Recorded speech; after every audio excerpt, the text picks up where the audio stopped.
You ask Tiger to calculate. This deals with long multiplication. The final result is 6,715. Let's solve it step by step.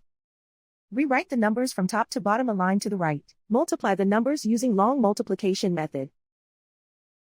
3 times 5 equals 15. Because the result is greater than 9, carry the 1 to the tens place. 1 plus 4 times 5 equals 21.